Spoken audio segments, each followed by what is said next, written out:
6 p.m. Assalamu alaikum. This is Mariam Khan with the news and headlines. Prime Minister says addressing the sufferings of Kashmiri people and ensuring the resolution of decades-old disputes is the responsibility of UN Security Council. Foreign Minister says Pakistan has decided to intensify lobbying to effectively highlight the prevailing situation in occupied Kashmir. Director General ISPR has said Pakistan's armed forces are fully ready to defense of the homeland in case of any Indian aggression. Radio Pakistan has started the special 5-hour marathon transmission for occupied Jammu and Kashmir in view of total blackout imposed by the Indian government in the area. Prime Minister launched a Sehat Sahulat program for the special persons in Islamabad today. Naik Tanveer and Sepoy Muhammad Ramzan, who embraced a martyrdom in Indian unprovoked firing at line of control, were laid to rest today. In Sudan, ruling military council and the main opposition coalition signed a final agreement for a transitional government in Khartoum today. And now the news in detail. Prime Minister Imran Khan has welcomed the UN Security Council meeting to discuss the serious situation in occupied Jammu and Kashmir. In a tweet today, he said it is for the first time in over 50 years that the world's highest diplomatic forum has taken up this issue. The Prime Minister said there are 11 UN Security Council resolutions reiterating the Kashmir's right to self-determination. He said that the UNHC meeting is a reaffirmation of these resolutions, therefore addressing the suffering of the Kashmiri people and ensuring the resolution of the dispute is the responsibility of this world body. Foreign Minister Shah Mahmood Qureshi says Pakistan has decided to intensify its lobbying efforts to effectively highlight the prevailing situation in occupied Kashmir. He was addressing a news conference along with the DG ISPR Major General Asif Ghafoor in Islamabad today after a meeting of the Special Committee on Kashmir, which discussed the future course of action on Kashmir dispute. Giving details of the decision taken in the meeting, the Foreign Minister said it has been decided to establish a Kashmir cell in the Foreign Office in order to give the impetus to the ongoing efforts and pursue a focused approach on Kashmir. He said the Foreign Secretary has been directed to prepare a structure for the Kashmir cell and present before him for approval. Shah Mahmood Qureshi said it has also been decided to establish Kashmir cells in Pakistan's embassies in the key capitals. The Foreign Minister said the UN Security Council meetings in the Kashmir is a big diplomatic victory of Pakistan and defeat of India. He, however, said this is a continuing process and the country will fight the Kashmir cause on all fronts. Responding to a question about the UN Security Council meeting on Kashmir issue, the Foreign Minister said India made the efforts to prevent the meeting, but its viewpoint was rejected. Shah Mahmood Qureshi said the Organization of Islamic Cooperation and human rights organizations have demanded for lifting of a curfew from occupied Kashmir. In his remarks, Director General Major General Asif Ghafoor said occupied Kashmir has been turned into a prison by the occupying forces. He rejected the Indian propaganda that Pakistan is supporting infiltration inside the occupied territory. He said India is resorting to such propaganda to carry out a false flag operation. He, however, said Pakistan's armed forces are fully ready for defense of the homeland and give a befitting response to any aggression. He said Kashmir is a nuclear flashpoint and both Pakistan and India are nuclear powers. Foreign Minister Makhdoom Shah Mahmood Qureshi, in a telephonic conversation with his Canadian counterpart Chrystia Freeland, apprised her about the sufferings of the people in occupied Jammu and Kashmir. He also briefed her about the unilateral and illegal actions of India, including suspension of mobile and internet services, imposition of a curfew, human rights violations, and blockade of the entire state. The Canadian Foreign Minister said that Canada is following the situation closely. She said Canada is concerned about the risk of escalation, infringements on the civil rights, and reports of detentions.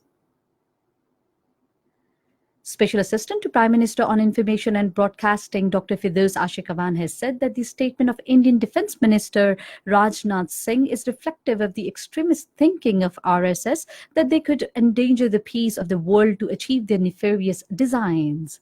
In a tweet today, she said the statement of Rajnath Singh is a threat to the whole world.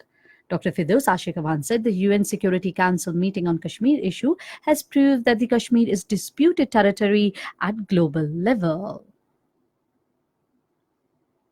Radio Pakistan has started the special 5 hours marathon transmission for occupied Jammu and Kashmir in a view of the total blockade imposed by the Indian government in the area.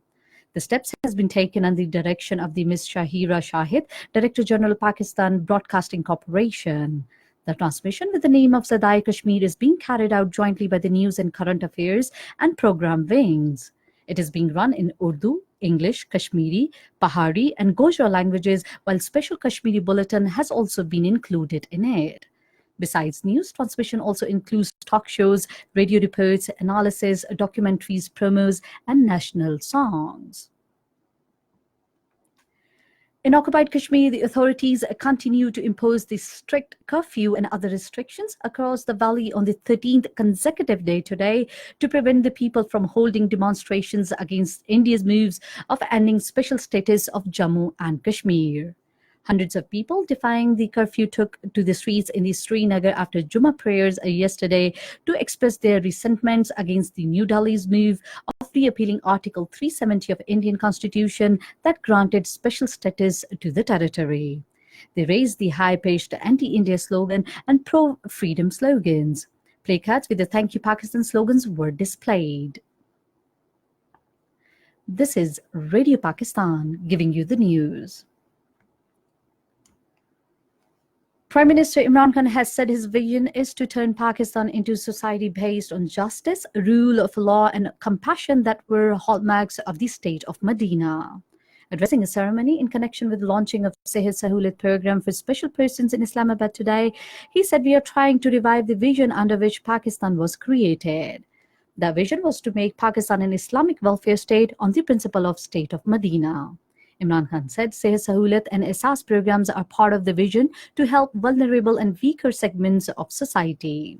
The Prime Minister said Sehat Insaf cards will be beneficial to poor people to avail the health facilities free of charge.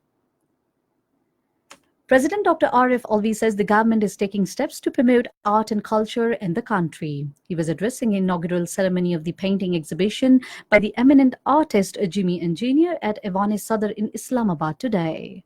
The president said promotion of the art and culture is imperative for development of a civilization. He said art and craft played an important role in the Renaissance in Europe. Addressing a ceremony, Prime Minister for National History and Library Heritage Division, Shafkat Mahmood, said that the present government is determined to project the diversity of Pakistan through its rich art and culture and the talent artists. Shahid Naik Tanveer, who embraced the martyrdom due to unprovoked Indian firing on line of control, was laid to rest with a fully military honor in his ancestral graveyard at Chak number 138 Jahania, District Khanewal today. Earlier, a large number of people attended his funeral prayer. Sipoy Muhammad Ramzan was also laid to rest in his graveyard Pir Chaman Abdan Shah of Chak number 67 of Mia Channu today. In Sudan, the ruling military council and the main opposition coalition signed a final agreement for the transitional government in Khartoum today. The agreement was signed in the presence of regional and international dignitaries, including Ethiopian Prime Minister Abiy Ahmed and South Sudanese President Salva Kiir. The agreement brokered by the African Union and Ethiopia was welcomed with a relief by both sides. France has called for the immediate end to fighting in the Syrian city of Idlib. The French Foreign Ministry, in a statement, also condemned airstrikes on refugees camps in Syria. And finally, the weather report. Rain with wind and thunderstorm and isolated heavy falls is expected at scattered places in Malakand, Hazara, Mardan, Peshawar, Kohat, Rawalpindi, Gujranwala, Sargodha, Faisalabad, Lahore divisions, Islamabad, Gilgit-Baltistan and Kashmir during the next 12 hours. Hot and humid weather is expected elsewhere in the country. And that is the end of the news. For more news and analysis, log on to our website, radio.gov.pk, and also watch live video streaming of our bulletins on the link facebook.com/Radio Pakistan News Official.